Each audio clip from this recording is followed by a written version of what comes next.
Right, so now I'm going to talk about the symptoms of Bell's palsy. So when you get this paralysis of your facial nerve, it's actually not simply a problem with the motion of the face.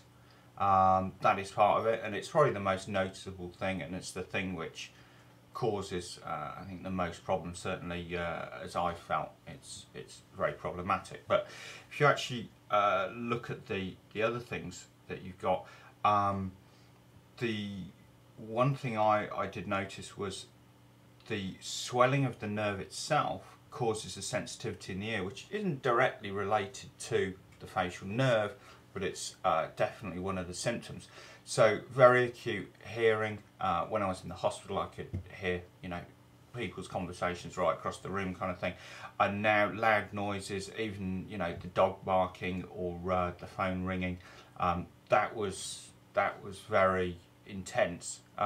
Certainly early on. That's now subsided, I think, with the treatment of the steroids.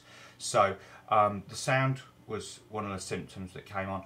But interestingly, the night that it developed, which was conveniently New Year's Eve,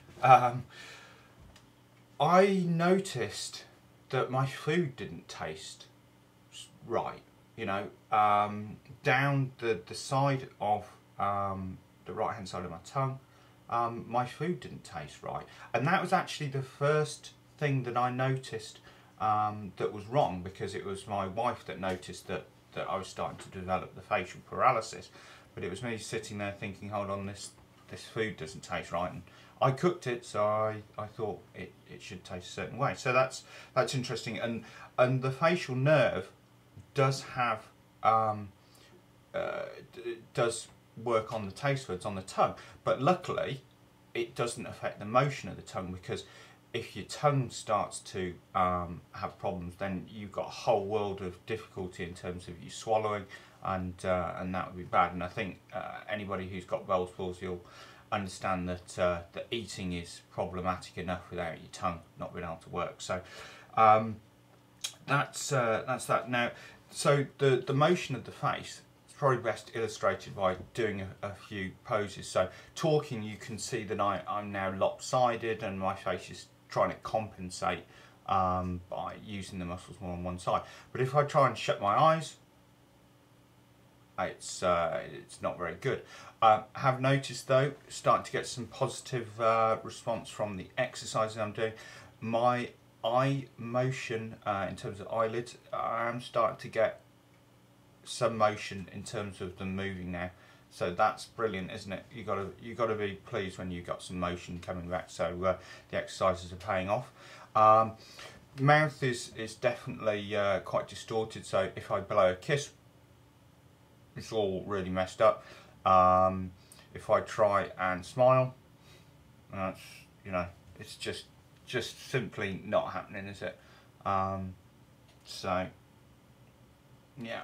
It would be good to have an even smile. And the other thing is, people talk about the droop. Now, I can see the droop.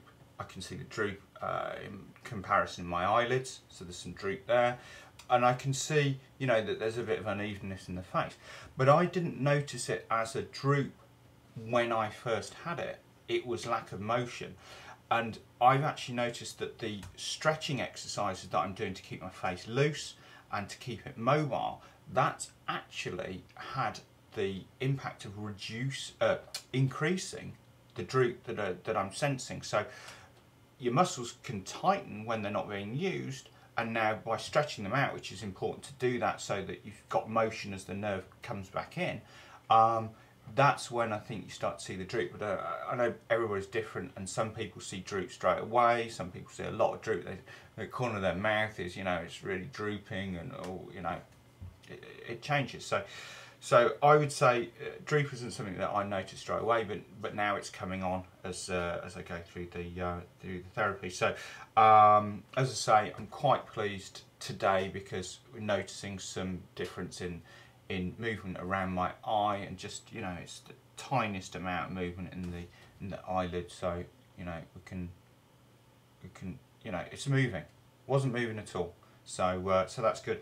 So that is the symptoms. Hope that helps you with yours. You've probably got some different ones, but yeah, right the way through from the motion to the sound and the taste.